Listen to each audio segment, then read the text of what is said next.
வலைதளங்களில் மிக அடர்த்தியாக பயங்கர பரபரப்பாக பேசப்பட்ட சூழலில் கூட தமிழக அரசு சார்பில் எந்த கருத்தும் அதை பற்றி தெரிவிக்கப்படலை.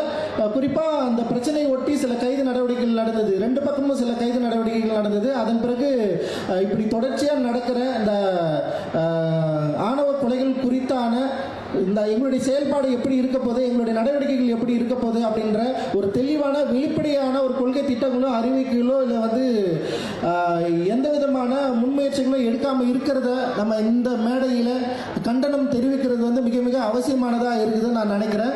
ஸோ தலித்தோட பிரச்சனைகளில் நீங்கள் ஒரு சார்பாக இருப்பீர்கள், ஆனால் நிச்சயமாக உங்களுக்கு திரும்பிய தலித் ஓட்டுகள் திரும்ப உங்களுக்கு கிடைக்குன்ற நம்பிக்கையிலிருந்து நீங்கள் வெளியே வந்துடலாம். இது வந்து ஏன்னா ஒவ்வொரு புதிய அரசு அமைக்கிறதுலும் தலித்துகள் ஓட்டு மிக முக்கியமான பங்கு வகிக்குது. அதை நம்ம முக்கியமாக பார்க்க வேண்டிய அவசியம் இருக்குது. இன்னொன்று இந்த இடத்துல நான் சொல்கிறது என்னன்னா, திரும்ப திரும்ப தலித்துகள் ஓட்டு இந்த பக்கம் அந்த பக்கம் இல்லை இன்னொருத்தருக்கு போயிட்டே இருக்கிறத வந்து நம்ம இன்னும் எத்தனை நாள் பார்த்துட்டு இருக்க போகிறோம், இன்னும் எத்தனை நாள் நம்ம ஓட்டு போட்டுட்டு இருக்க போகிறோம்னு எனக்கு தெரியவே இல்லை. நம்முடைய பிரச்சனையை பேசுவதில் கேட்டு பெறுவதிலும் இல்லை வந்து அந்த உரிமையை எடுத்துக்கொள்வதிலும் நிறைய வித்தியாசம் இருக்குது. இன்னும் எத்தனை ஆண்டு காலம் கேட்டு பெறுகிற மக்களாக நம்ம இருக்க போகிறோம் அப்படின்றது வந்து மிக முக்கியமான கேள்வியாக நான் பார்க்குறேன். பல தலைவர்கள் நம்முடைய சமூகத்தில் வந்துட்டாங்க. பல தலைவர்கள் இந்த சமூக நீதியின் கொள்கையின் அடிப்படையில், பாபா அம்பேத்கரின் தத்துவத்தின் அடிப்படையில் பல கேள்விகள் கேட்டு பல போராட்டங்களை நிகழ்த்தி நம்முடைய சுதந்திரத்துக்கும் விடுதலைக்கும் உரிமைக்கும் மிகப்பெரிய பங்காற்றி இருக்கிறாங்க. ஆனால் அதே சமயத்தில் இங்கு இருக்கிற பொது சமூகம், பொது கட்சிகள் வந்து தலித்துகளுடைய பிரச்சனைகளை எப்பவுமே வந்து மூன்றாம் பட்சமாக நான்காம் பட்சமாக தான் பார்த்துருக்காங்க, தவிர முதல் பிரச்சனையாக பார்க்கவே இல்லை. அண்ட் இந்த நீதி கட்சி காலத்தில் குறிப்பாக அண்ணா அவர்களுடைய மேடைகளில் முழங்கப்பட்ட ஜாதி ஒழிப்பு முழக்கம் அப்படின்றது வந்து இப்போ வந்து காணாமல் போகிறத நம்மளால் ஈஸியாக பார்க்க முடியுது. அவருடைய ஒவ்வொரு மாநாட்டிலும் திரு அண்ணா அவர்கள் வந்து ஆரம்பிக்கிறப்ப வந்து ஜாதி ஒழிப்பை குறித்து ஒரு சில வார்த்தைகள் பேசிவிட்டு தான் வந்து அந்த மாநாட்டு முழக்கமே இருக்கும். ஆனால் இன்னைக்கு ஜாதி ஒழிப்பை பேசுவது, ஜாதியில் இருக்கிற முரண்களை பற்றி பேசுவது, ஜாதியில் இருக்கிற பிரச்சனைகளை பற்றி பேசுவது என்பது இங்கே இருக்கிற ஓபிசி கம்யூனிட்டிக்கு எதிரான நிலை அப்படின்ற ஒரு நிலை மாறி இப்படி பேசினா ஓட்டு வங்கியில் நமக்கு வந்து ஒரு பெரிய பிரச்சனை நிகழும். அந்த ஓட்டு வங்கியில் பிரச்சனை நிகழாமல் இருக்கிறதுக்கு இங்கே இருக்கிற பிரச்சனைகளை பேசாமல் இது எல்லாமே எப்படின்னா ஒரு பொதுவாக கலெக்டிவாக வந்து நம்ம வந்து இந்த டைவர்சிட்டியை வந்து கரெக்டாக வந்து நம்ம வந்து ஃபாலோ பண்ணலாம். யாருக்கும் ஆதரவாக நிற்க வேண்டிய அவசியம் இல்லை அப்படின்ற ஒரு முடிவு எடுக்கிறாங்க. இங்கே பாதிக்கப்பட்ட மக்களுக்கு ஆதரவாக நிற்கிறதா இல்லை பாதிப்பை உண்டாக்குற மக்களுக்கு ஆதரவாக நிற்கிறதா அப்படின்ற இரண்டு நிலைப்பாடிலிருந்து பாதிக்கப்பட்ட மக்களுக்கு ஆதரவு நிலைப்பாடு அப்படின்றதுலேருந்து விலகி வந்து மிக மிக முக்கியமான மோசமான ஒரு மோசடியான அரசியலாக நான் வந்து பார்க்குறேன். அந்த அரசியல் நிலைமை கடந்த காலங்கள் வரைக்கும் தொடர்ந்து நடைபெற்று கொண்டிருந்தது இந்த தமிழக அரசியல் சூழலில். அது திரும்பவும் நடக்கக்கூடாது அப்படின்றது தான் எங்களுடைய விருப்பம்.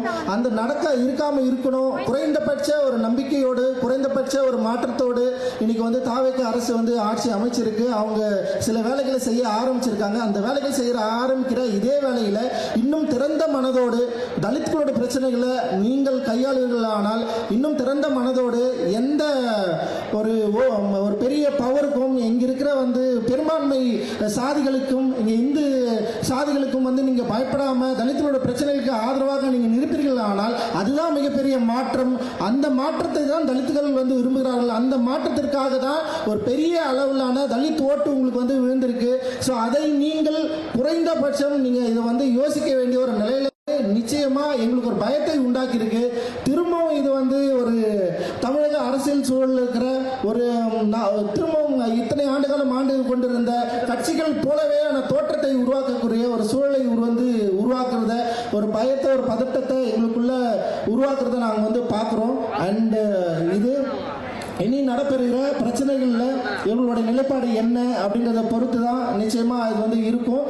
அதே போல் தலித்துகளும் அவர்களுடைய ஓட்டு வந்து ஒவ்வொரு முறையும் மாறுறதுக்கு நிறைய காரணங்கள் இருக்குது. அந்த காரணங்களில் முக்கியமாக அந்த அரசு எங்களுக்கு என்ன செய்தது, நீங்கள் எத்தனை பெரிய அரசாக இருந்தாலும் தலித்துகளோட பிரச்சனைகள் நீங்கள் என்னவா இருக்கிறீங்க, தலித்துகளோட பிரச்சனைகள் நீங்கள் எப்படி வந்து பார்த்துருக்கிறீங்க, தலித்தோட பிரச்சனைகளை நீங்கள் எங்கள் கூட நிற்கிறீங்களா இல்லை யார் பக்கம் நிற்கிறீங்க அப்படின்ற மாதிரியான அதை மிக கவனமாக அவர்கள் வந்து பார்க்குறாங்க. அவருடைய மிக பவரான ஓட்டை அரசியல் மாற்றத்துக்கு அவர்கள் எப்பொழுதும் வந்து பங்களித்திருக்கிறார்கள். அது போன ஆட்சியிலும் அந்த பங்களிப்பு இருந்தது, இந்த ஆட்சியிலும் அந்த பங்களிப்பு இருந்தது.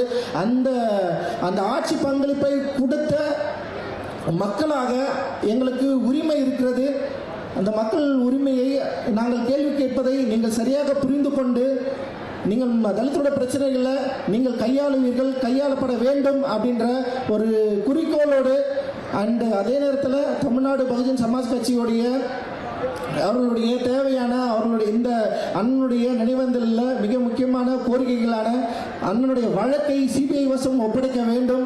அந்த சிபிஐ வசம் ஒப்படைக்கும் பட்சத்தில் திரு பாப்பா மோகன் அவர்களை எங்களுடைய வழக்கறிஞர்களாக நீங்கள் நியமிக்க வேண்டும்.